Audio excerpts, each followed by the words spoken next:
cuma satu reaktor. Bagaimana kalau seluruh cadangan nuklir yang dimiliki oleh para negara adik kuasa ini diledakkan? Bahkan yang konon menurut catatan, cadangan nuklir yang dimiliki bersama oleh Amerika dan Rusia sekarang ini sudah sanggup memusnahkan 6 miliar manusia, 1,5 kali lebih banyak dari jumlah manusia yang nongkrong di permukaan bumi ini. Saudara-saudara hadirin yang saya hormati, lalu saat mendekati hari kiamat, apalagi tandanya? Setelah Nabi Isa wafat, pada saat turunnya yang kedua kali, lalu Allah meniupkan angin sejuk, semua orang-orang beriman, orang-orang baik wafat, sehingga penghuni bumi ini cuma tinggal lagi terdiri dari orang-orang kafir. Tidak ada lagi di bumi ini yang bisa mengucapkan Allah. Sehingga dalam hadis qudsi itu ada keterangan, innallaha azza wa jalla yaqulu li Israfil. Allah pernah pesan kepada malaikat Israfil, kata Allah, Israfil, idza sami'ta qailan yaqul Allah Allah fa akhirin nafah 40 sanatan ikraman liqailiha.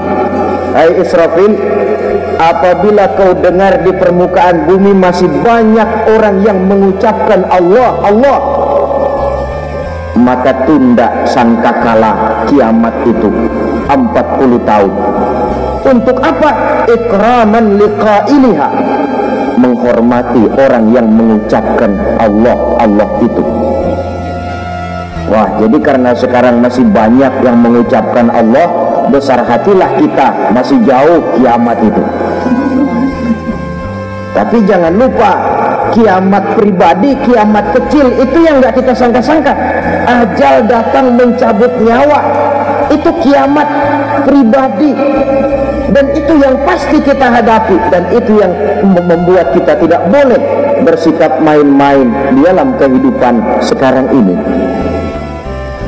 Saudara hadirin yang saya hormati, tidak ada lagi orang-orang muslim, seluruh penduduk dunia ini kafir. Lalu terciptalah struktur sosial yang berlandaskan prinsip hidup semau gue. Bakal terjadilah prinsip di mana yang kaya menyantap yang miskin, yang kuat menindas yang lemah. Hidup sudah bagaikan di rimba belantara, berlaku hukum rimba, siapa yang kuat dia yang menang, siapa yang lemah menjadi mangsa. Timbul kekacauan, maksiat merajalela, munkarat menjadi-jadi, sehingga isi bumi ini penuh dengan segala macam perbuatan dosa. Tidak ada perlunya lagi alam diperpanjang temponya. Datang saat yang sudah dijanjikan oleh Allah Azza wa Jalla, maka terjadilah yang disebut kiamat kubra, kiamat besar, kiamat ancur-ancuran. Bagaimana kejadian ini dimulai? Dalam surah Az-Zumar ayat 68, Allah Subhanahu wa taala berfirman, wa nufikha fis suri fasa'iqa man fis samawati wa man fil ardi illa man sya'allah. Maka manakala ditiuplah sangkakala, terkejutlah seluruh yang ada di langit dan seluruh yang ada di bumi. Bila saat kiamat datang, Allah perintah malaikat Israfil, Israfil, tiup sangkakalamu. Ditiuplah sangkakala oleh malaikat Israfil. Yang akibat daripada tiupan itu, seluruh yang ada di langit, seluruh yang ada di permukaan bumi terkejut. Yang ada di langit siapa? Malaikat kan. Bayangin aja kalau malaikat kaget, apalagi kita. Terkejut seluruh makhluk yang ada di bumi, yang ada di langit mendengar suara sangkakala itu. Bunyinya tidak sanggup kita bayangkan dahsyatnya. ledakan nuklir, ledakan neutron, belum apa-apa ketimbang bunyi sangkakala malaikat Israfil ini.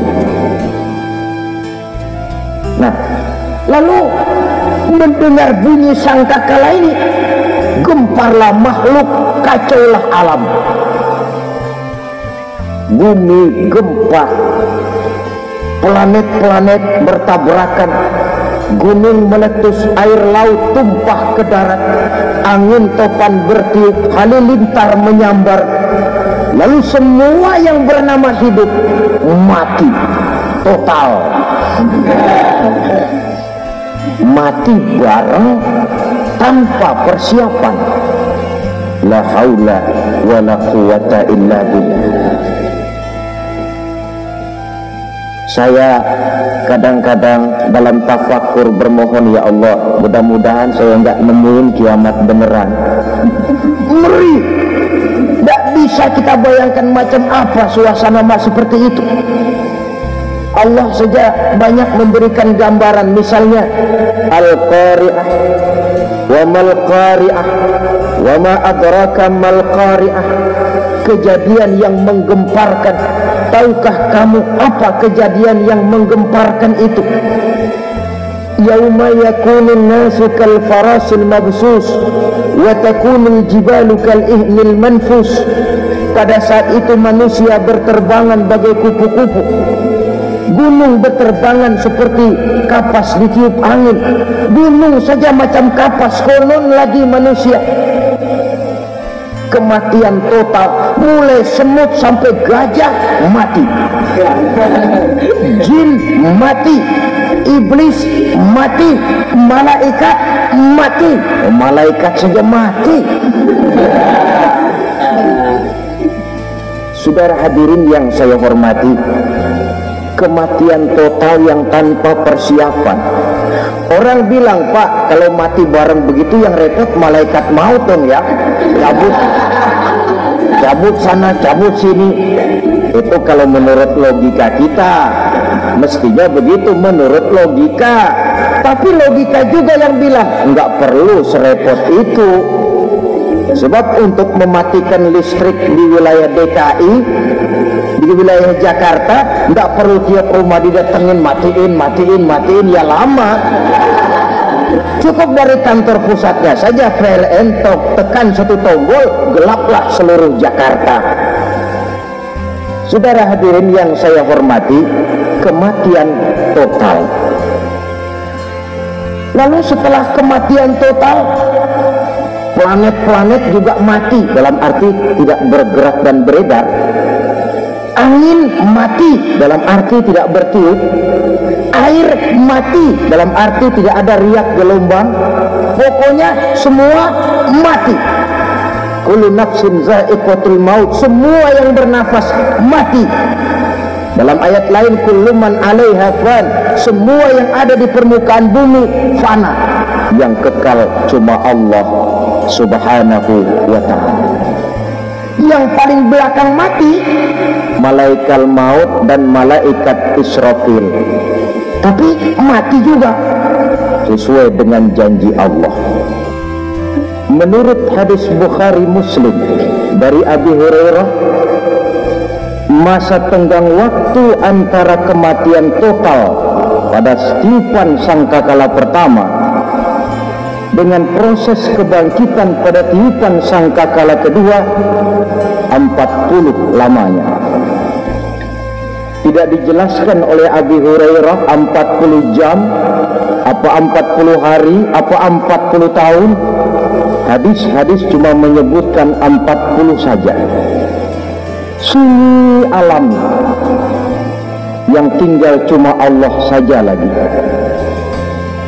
Ketika itu Allah berseru-seru, katanya, limanil mulkul yauma, siapa para penguasa hari ini? Mana itu raja-raja dan penguasa yang dulu mengaku jadi Tuhan?